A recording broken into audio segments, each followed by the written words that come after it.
MyEG Services has inked an MoU to bring in a COVID-19 rapid breath test system to Malaysia.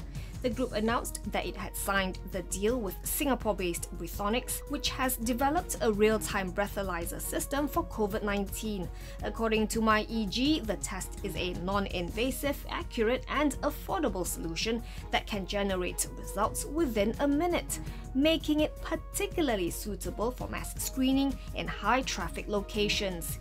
These can be administered by any trained personnel who do not need to be specifically medically trained professionals.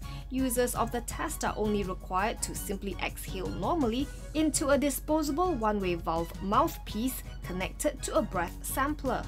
MyEG said the breathalyser test has undergone clinical trials in Singapore and Dubai, conducted from June 2020 to April 2021, and has received provisional authorization from Singapore's Health Sciences Authority. It said Breathonix is also working with Singapore's Ministry of Health for a deployment trial at Tuas checkpoint, where incoming travellers will be screened alongside the current compulsory antigen rapid test. Following the MoU's signing, MyEG will apply for the requisite regulatory approvals and certifications for the breath test to be made commercially available in Malaysia. Upon completing the relevant approval process, MyEG will be appointed as Breathonix's exclusive distribution partner to undertake the commercial sale and marketing of its technology and associated systems in Malaysia. MyEG's shares ended trading 3.3% higher today at RM1.89, valuing the company at about 6.8 billion ringgit.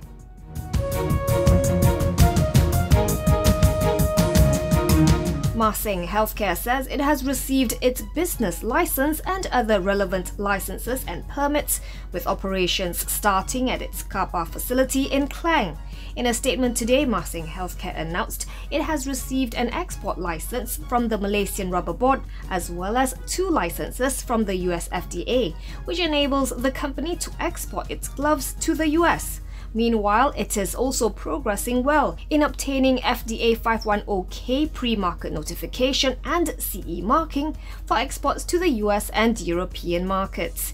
It expects to deliver its first shipment of gloves by next month at the latest, and has secured sufficient raw materials to meet orders and interests from its buyers and distributors. According to the company, 6 production lines are on track to being operational in the second quarter of 2021, followed by another 6 production lines in the following quarter. The maximum production capacity of the 12 lines is up to 3.68 billion pieces of gloves per annum. If demand continues to outstrip supply, Masing will add another 12 glove production lines, increasing capacity by up to another 3.68 billion pieces of gloves per annum. Masing closed 2.2% higher at 93 sen for a market capitalization of 2.26 billion ringgit.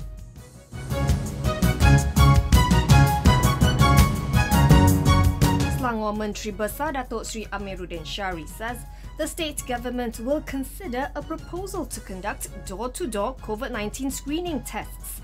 This, he said, would depend on the availability of manpower, including volunteers, noting that a house-to-house effort will require a huge team.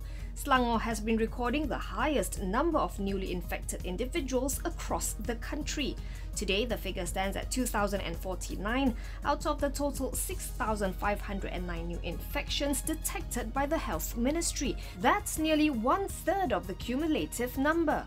However, Selangor COVID-19 Task Force Chairman Datuk Sri Dr. Zulkifli Ahmad says there is a reason for the high number of cases in the state, and that's the state's push for mass testing starting last month. He said in a Facebook posting that the spike could also be due to delayed contact tracing and isolation of clusters that have now spilt over into the community.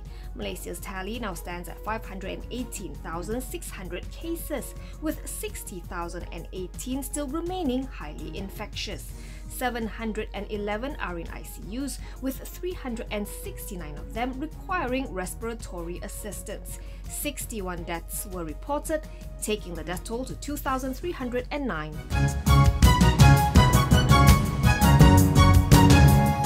Axiata Digital's fintech arm Boost Holdings has acquired a 68.75% stake in Indonesia's creative mobile adventure to expand its regional digital financial service offerings.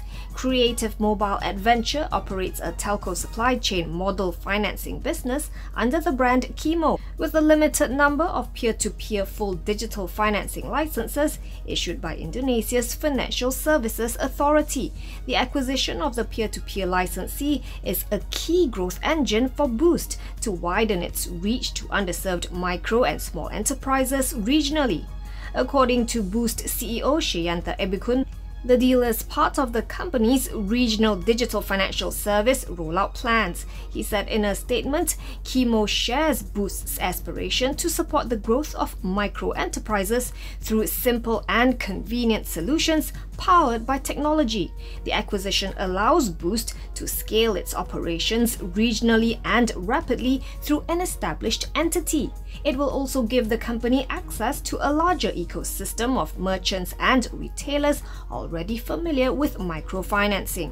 Sheyantha said Indonesia is an important market for Boost, as it already has 550,000 merchants on the ground and disbursed over 26,000 loans since 2019 via partner platforms.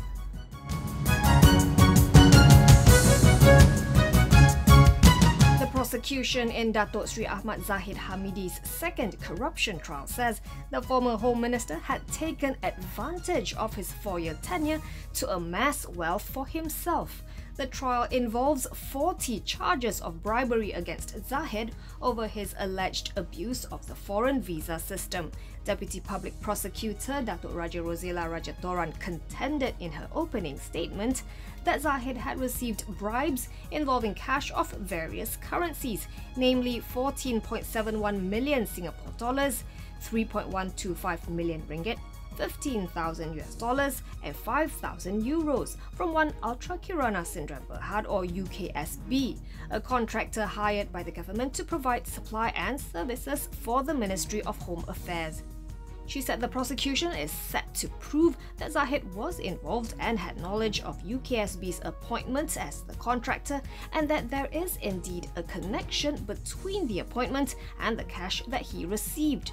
This connection, she said, would prove that the ex-minister accepted the bribes as an inducement to maintain and/or extend the UKSB appointment contract. The prosecution will call up 20 witnesses to testify against the UMNO president throughout its case. The first witness is a Companies Commission of Malaysia Assistant Registrar Muhammad Akmaluddin Abdullah, who confirmed that UKSB had legally registered its company. His cross-examination by the defence resumes tomorrow. The trial is scheduled to go on until the end of June.